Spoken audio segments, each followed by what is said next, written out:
Microsoft urges Exchange server patching.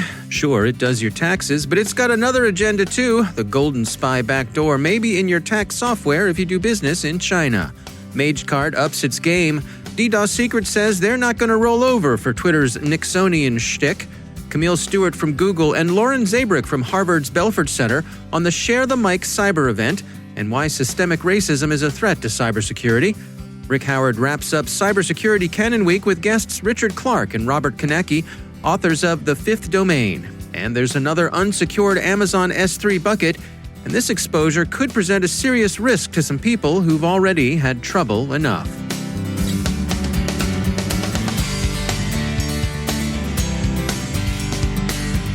And now, a word from our sponsor, KnowBe4. There's a reason more than half of today's ransomware victims end up paying the ransom.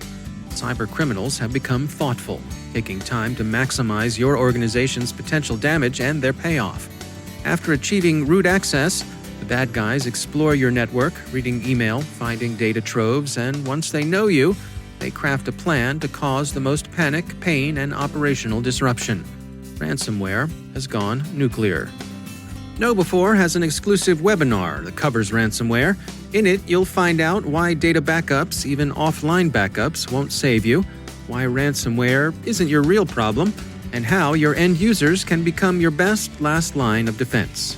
Go to knowbe4.com/ransom and learn about this exclusive webinar. That's knowbe4.com/ransom, and we thank KnowBe4 for sponsoring our show.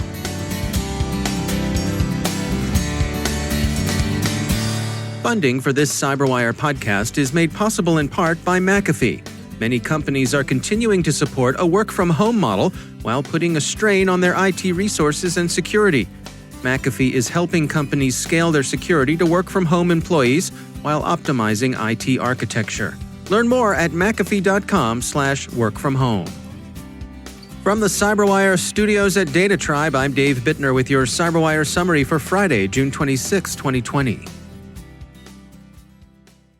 Microsoft continues to urge users of its Exchange email servers to patch and bring them up to date. A known, and it's worth emphasizing, patched vulnerability, CVE 2020-0688, has been under active exploitation by nation-state intelligence services since April. As ZDNet asks, why would any intelligence service worthy of its trench coats, we paraphrase and mix many metaphors, burn a zero-day when they could just waltz in through a known hole? Here's a rundown of what you might be in for if you use Exchange and figure, hey, patch smatch, I've got other things to do. First, the older versions of Exchange didn't create a unique crypto key for the control panel, which means that those versions used identical validation and decryption keys in their control panel's back end. Malformed requests to the Exchange control panel containing malicious serialized data can be unserialized, enabling the malicious code to run on a server's back end, and that code runs with system privileges, which lets attackers do pretty much whatever they want. So take a minute, spend $1, and patch Exchange. Security firm TrustWave says it's found a new malware family, GoldenSpy, embedded in tax software companies doing business in China have been required by their Chinese bank to install. It does the taxes. It also opens a system-level backdoor. TrustWave found the malware in the course of doing some threat hunting for a client that had recently opened some offices in China. Their local bank had required them to install a software package, Intelligent Tax, produced by the Golden Tax Department of Iceno Corporation. Here's some of the suspicious behavior that led TrustWave to classify GoldenSpy as malware. First, it installs 2 identical versions of itself, both as persistent auto-start systems. If one stops running, its twin starts, and if one is deleted, the twin promptly downloads another copy. Second, while there's an uninstall option for Intelligent Tax that actually does uninstall Intelligent Tax, that option leaves GoldenSpy untouched, even after Intelligent Tax is nothing more than a memory. Third, GoldenSpy isn't downloaded and installed at the same time as Intelligent Tax. It waits 2 hours and then quietly downloads and installs itself without presenting any notification on the affected system.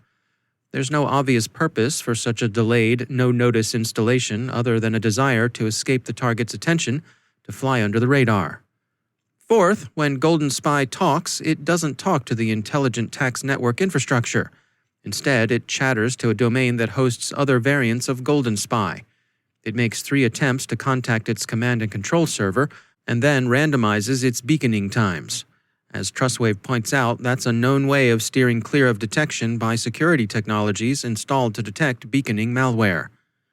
Finally, and most damningly, GoldenSpy operates with system-level privileges, which means it could be used to do, well, practically anything. Install new malware, prepare reconnaissance, escalate privileges, create new users, and so on. So sure, intelligent tax will do your taxes, but GoldenSpy is the kind of gravy you probably don't want slathered over your enterprise.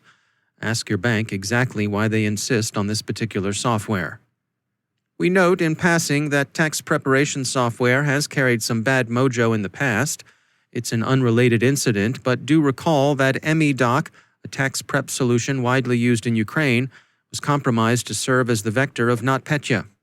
Accountants, look to your tools. A Malwarebytes report describes how MageCard operators have improved their game. The paycard skimming malware is now being hidden in EXIF metadata of image files. There are several criminal gangs known to use MageCard. This particular upgrade appears to be the work of MageCard Group 9. The extortionists who compromised India Bulls have made good on their threat to begin releasing data if the company didn't pay the ransom. The Hindustan Times reports that the first tranche of company information has been leaked. Where do vulnerabilities come from? Mostly, according to Sync's study of open-source software security, from indirect dependencies. Twitter may have banned DDoS Secrets after the BlueLeaks information dump, but DDoS Secrets rejects what they call the social platform's unexpectedly Nixonian move, and the group tells Wired they'll be looking for other venues in which to post whatever they come up with in the future. And finally, researchers at VPN Mentor have discovered another unsecured database, and this one is particularly nasty in its potential implications.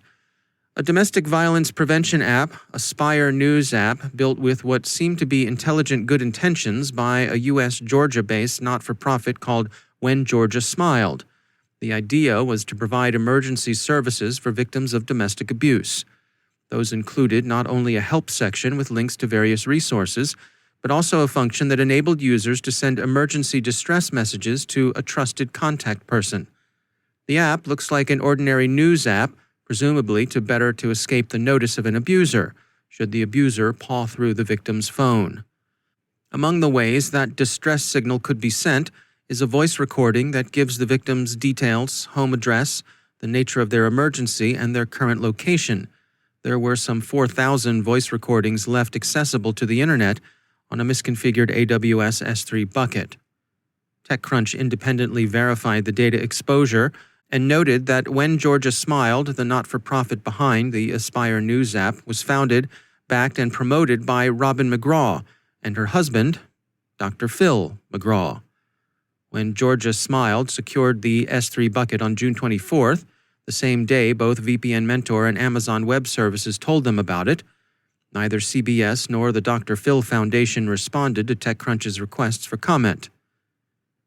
How would one disclose this data exposure to users without further endangering them is a touchy question, because the usual forms of notification could easily place these users at risk. TechCrunch wrote, "Given the sensitivity of the data, we did not reach out to app users for fear that it would compromise their safety. Instead, they downloaded the app themselves, recorded a short snippet, and found that indeed it was out there in the cloud for those who might be looking to find it. As Dr. Phil has said, there are some sick people in this world, and let's all be careful that we don't inadvertently abet them."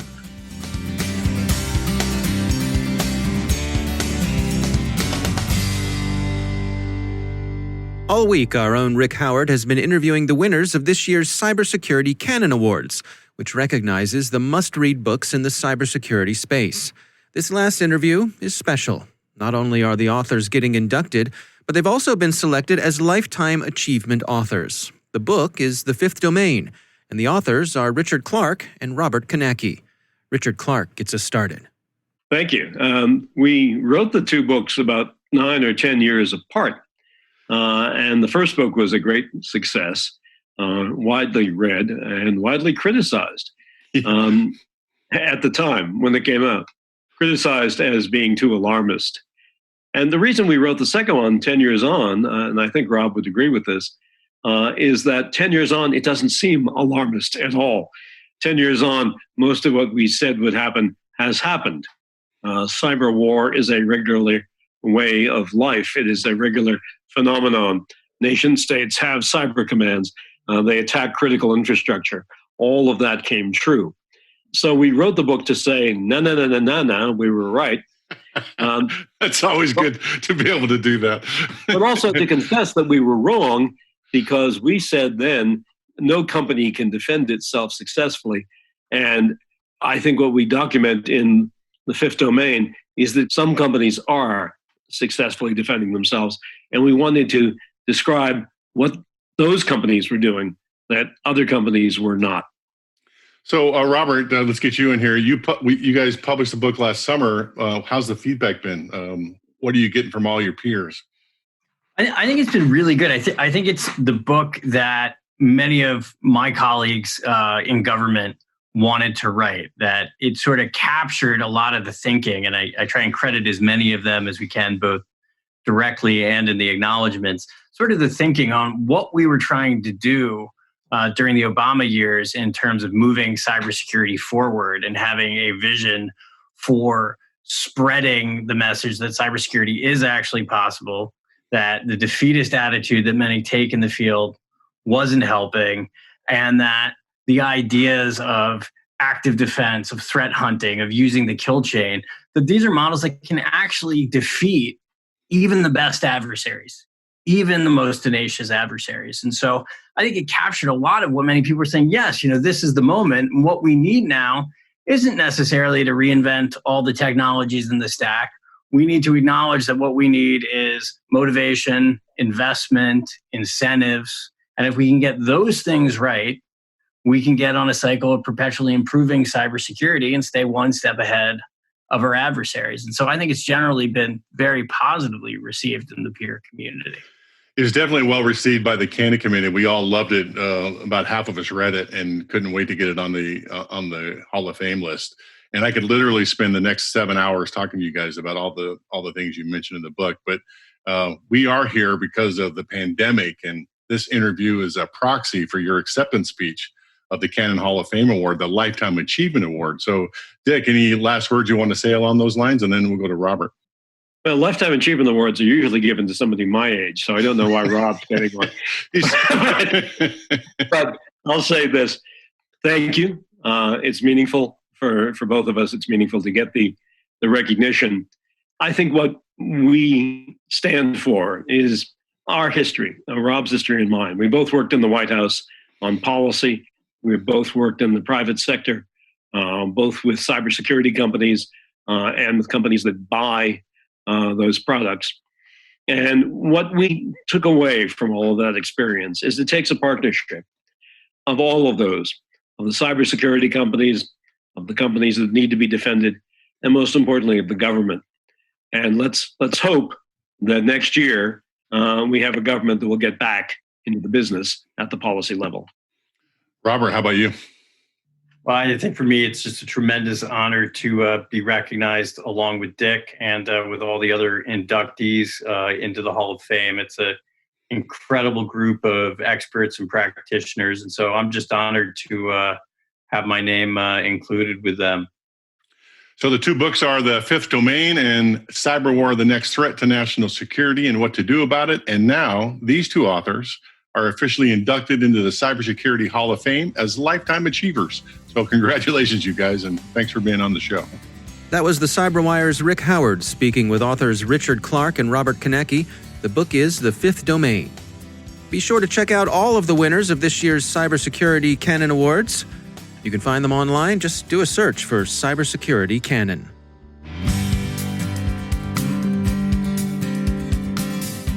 And now, a word from our sponsor, Dragos. Don't miss Dragos' next webinar on July 7th. Why you need OT-specific threat intelligence. You'll learn about similarities and differences between IT and OT threat intelligence, how to create and act on OT intelligence, and they'll take you inside the mind of an ICS adversary. Visit dragos.com/webinars. That's dragos.com/webinars. And we thank Dragos for sponsoring our show.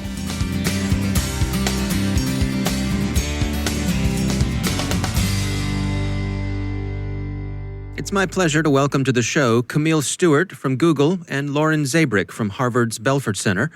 We're going to be talking about ways in which voices not always heard in the security community and the business sector that support it might be better heard. They're both involved with the Share the Mic in Cyber event, which they hope will address some of the systematic oversights that can persist undetected.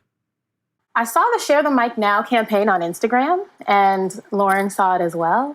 And I sent out a tweet. I just was excited about this movement to create space and elevate voices in different spaces.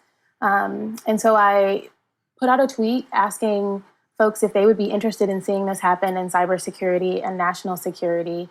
And Lauren quickly responded and said she'd been thinking of the same thing, had actually reached out to another colleague to explore the idea, and we connected offline and decided to bring Share the Mic in Cyber to the cybersecurity community. And so, Lauren, what are you hoping to get out of this? At the end of the day, what do you want people to walk away with? I would love for two things to come out of this. So first, I really want the community to come together. I'll be honest, I was not really aware of all the different practitioners within the cyber community, and just reviewing everybody's profile, I've been so blown away by everyone. So to be able to bring people together and perhaps get those people to a different platform and, perhaps even give them, more opportunities, I think would be incredible. So bring the community together and then providing that platform for people. And who knows, maybe something amazing can come out of it. Camille, what are your thoughts on that? So both of those things. I hope this is a catalyst. I hope that what we see from this is not just a connection between two people for a day on Twitter or LinkedIn. I hope we see this be the start of a relationship between the pairs, the start of our audience, everyone who's been engaged in the campaign, following new voices. I hope it yields career changes and opportunities. And I just hope it catalyzes consciousness in our community, in our sector, about race issues, about the fact that, yes, there's a pipeline issue, but there are already a number of really talented folks, Black folks, but of all races and walks of life and sexual orientations, et cetera, who are already working in this space and could benefit from platform, could benefit from, connections, new job opportunities, all the things that help us all move forward in our careers. And so I hope this yields folks being a little bit more intentional about how they engage and how they build out their networks. So I want to switch gears here and talk about your recent article that was published by the Council on Foreign Relations, and it's titled "Systemic Racism is a Cybersecurity Threat." Camille, what prompted you to write the article? So in the wake of George Floyd, Ahmaud Arbery, Breonna Taylor, and all the other Black Americans being killed, I, like many of us, had a strong emotional reaction, but also a strong intellectual reaction. I have long talked about the intersection of race and misinformation, disinformation, and long understood how systemic racism, overt racism, and race weave into foreign policy and national security, and carry that with me in the work I do and talk to a lot of folks about that work. But I had never quite articulated it in the cybersecurity space. Although I was doing that work, I felt like it was important to make that connection for people. So for the people who felt like this was a social issue or a domestic issue separated from national security issues, or even if they understood intellectually that maybe it was a national security issue, but maybe didn't think it was a technical issue or a cybersecurity issue,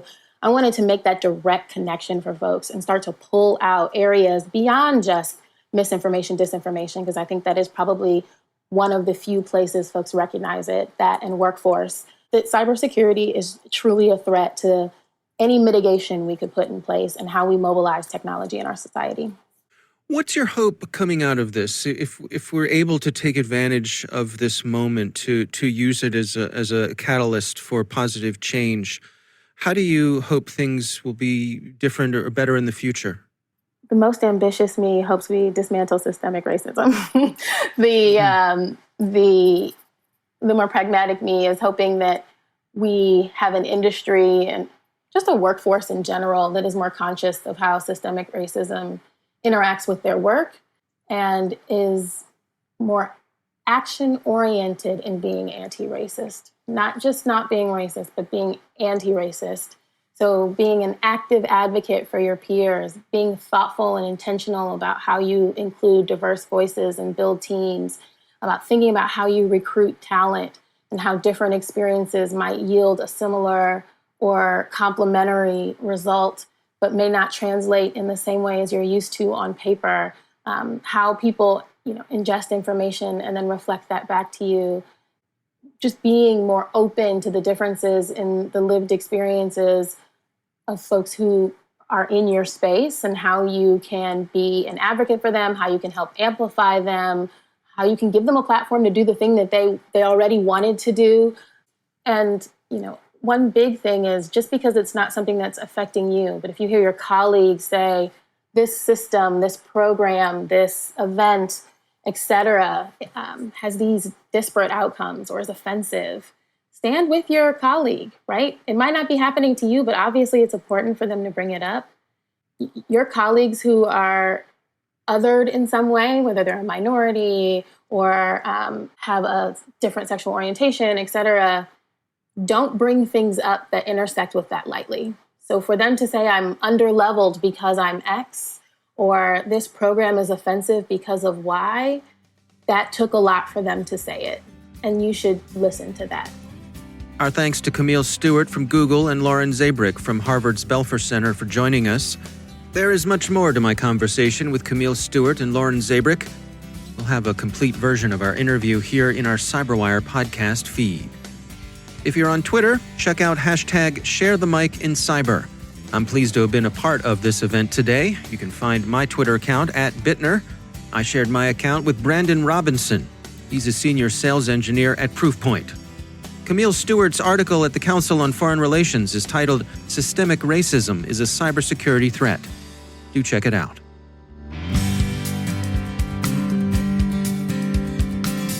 And now, a word from our sponsor, Black Cloak. Securing your company's data, intellectual property, and reputation is job number one. But you have a big gap. You can only secure your executives' computers and devices that are part of the corporate network. You can't control the cybersecurity or privacy of their homes, devices, personal accounts, or other family members. Attackers know this, and especially in these trying times, are actively exploiting the soft underbelly of the company by targeting your executives' digital lives. Black Cloak's cybersecurity platform solves your coverage problem. Their trusted team actively protects all personal devices, accounts, homes, and family members so that a breach on the personal side does not take down your company. In fact, over 37% of Black Cloak customers have an intrusion discovered during their onboarding. Onboard your executive team in under a week. Protect your company by protecting your executives. To learn more and partner with Black Cloak, visit blackcloak.io. That's blackcloak.io. And we thank Black Cloak for sponsoring our show. And that's the CyberWire. For links to all of today's stories, check out our daily briefing at thecyberwire.com. And for professionals and cybersecurity leaders who want to stay abreast of this rapidly evolving field, sign up for CyberWire Pro. It'll save you time and keep you informed. Listen for us on your Alexa smart speaker, too. Don't forget to tune in this weekend for Research Saturday. I'm speaking with Eric Cornelius from BlackBerry. On the Decade of Rats report, we'll be looking into some Chinese APT groups that are targeting enterprises with remote workers. That's Research Saturday. Don't miss it. Thanks to all of our sponsors for making the CyberWire possible, especially our supporting sponsor, Proofpoint's Observit, the leading people-centric insider threat management solution. Learn more at observit.com. The CyberWire podcast is proudly produced in Maryland out of the startup studios of Data Tribe, where they're co-building the next generation of cybersecurity teams and technologies.